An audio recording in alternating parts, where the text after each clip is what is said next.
જો ખેતરમાં આપણે ઓટો મારવા આવી ગયા છે, થોડું ઠંડુ વાતાવરણ થઈ ગયું છે હવે.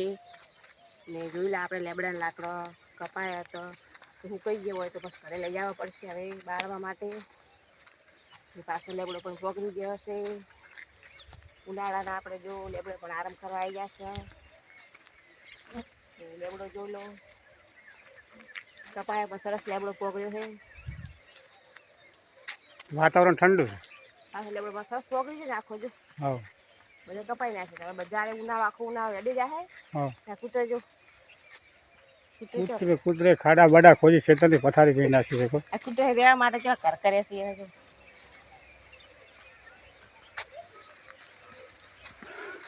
ઘણા આપણો છે.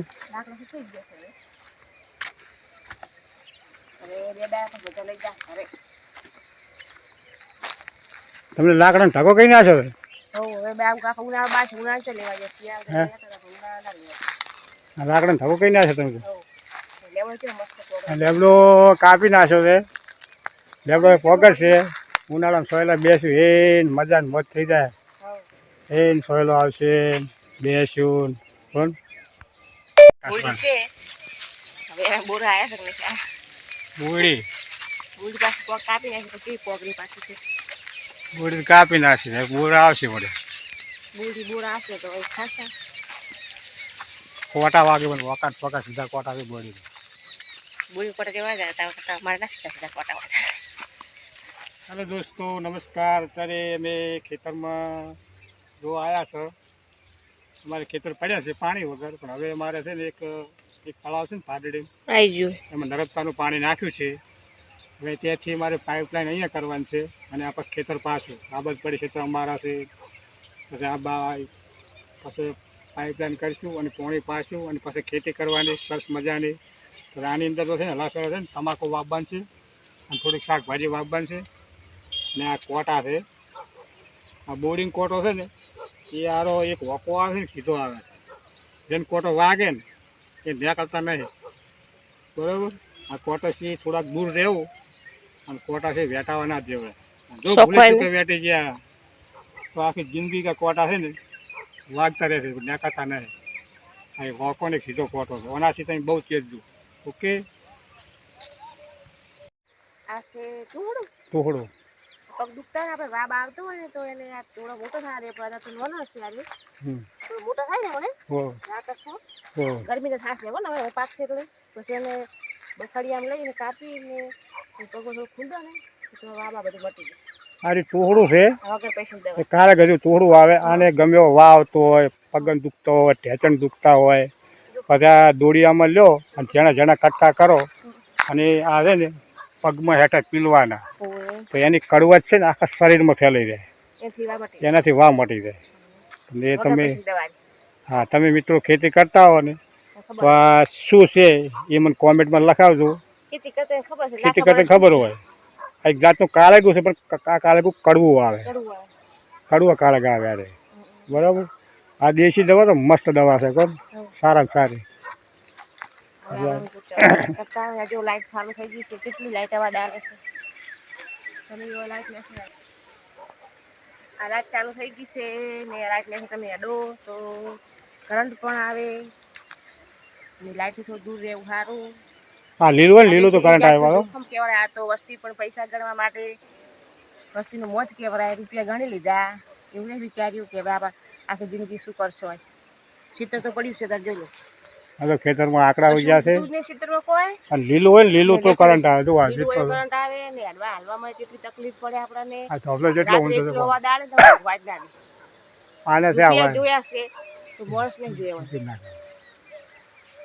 હા અહીંયા પાણી હવા હોય ને હવા તો કરંટ આવે પાછોમાં. આ ખેતરના જો કેવા ટેટા કાપી નાખ્યા છે ખેતરમાં નકરો આજે ઉગજો છે એકલો તો વસ્તુ ધરાતી નથી. એ આખા ખેતરમાં મળે ના તો ચૂંટા શું મળે પણ એ સમજતું જ નહીં. ચૂંટા કાપે એના લીધા જાય તો કોઈના ચૂંટા પણ ના કપાય. લેવા જાય તો પછી રોજ ઝઘડા થાય ભગવાન કોઈ છોડી મેળવાનું છે બધું. આખા ખેતરમાં આજ જો હશે જેવો આજ જે જેવા તો આજે જો હું શું કહેતા સારું એમાં આખા ફોડે પડી ગયા છે ને કોઈનું સારું ના કરીએ તો કોઈનું ખોટું ના કરાય.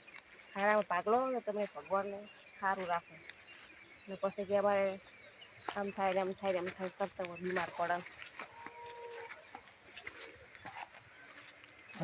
ઘરે આવું છે ને આ લેબડા જો બધા પોદળા ખરી પડ્યા છે આખા લેબડા માટે થઈને આખા પીધા કાપી નાખી જોવા લીધું આપણે ગયા આપણે કોઈ મરી જવાના નથી.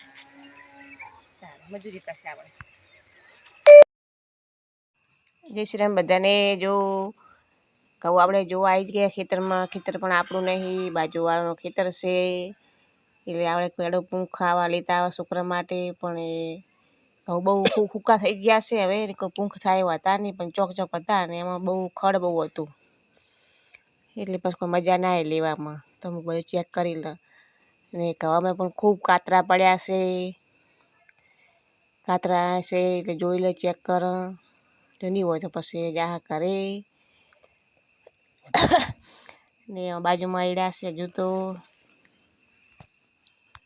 કહું હવે વઢાવા આવી ગયા છે ને જેના ખેતર છે બાજુવાળામાં કાકાજીનું ખેતર છે એને ભાગે પણ આવેલું છે એટલે હવે ઘઉં વઢાઈ જાહે.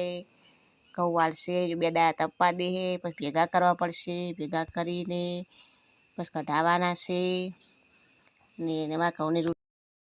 હેલો દોસ્તો, નમસ્કાર. અત્યારે અમારે રજા હતી ને એટલે ચાલો મેં કીધું આપણે ઘઉં જોઈ આવો. સરસ મજાના ઘઉં છે પણ હવે ઘઉંને પાણી છૂટી ગયું છે અને અત્યારે ઘઉં વઢાવા હવે આવી જાય થોડા દિવસમાં. ઘઉં એકદમ સુકાઈ ગયા છે અને સરસ મજાના ઘઉં છે. એ ઘઉં વધ્યા છે બહુ મોટા પણ થોડાક પાકમાં ઓછા છે એટલે થોડુંક ઝીણો દોણો છે ને. હજી એક પાણી પાયું હોત ને તો દોણો મજબૂત બનો અને ઘઉં સારા થોત. પણ હવે તો ઘઉં સૂકી જાય. હવે આજકાલમાં ઘઉં વઢાવા આવી જાય. પણ મિત્રો તમારે ઘઉં જોવા હોય તો ક્ષેત્રમાં કોમેન્ટ કરી દઉં, તમને મેં ઘઉં બતાવશું. સરસ મજાના ઘઉં છે. ઓકે. પણ એટલી ભયંકર મંદી છે ને પણ ઘઉંના ભાવે બહુ ઊંચા હશે ને ઘઉં વાયા છે પણ ઘઉં હજી અમારે થોડા લાવવા પડશે બીજા. આ ઘઉં આપણા નથી. આ તો ભાઈબંધના ઘઉં જોવા આવ્યો તો હું, પણ ઘઉં સારા છે. આપણે જો આઈડિયામાં આવી ગયા છે ને હવે તમે પણ જો ખેતી કરતા હોય ને તમને ખેતીમાં ઇન્ટરેસ્ટ હોય તો આ વિડીયો લાઈક કરો, શેર કરો, સપોર્ટ કરો. જય શ્રી રામ. સરસ મસ્ત ખેતરમાં આવ્યા એમ સારા છે પણ તમારે અમારા નહીં બાજુમાં છે. આપણા જ છે બાજુવાળા એટલે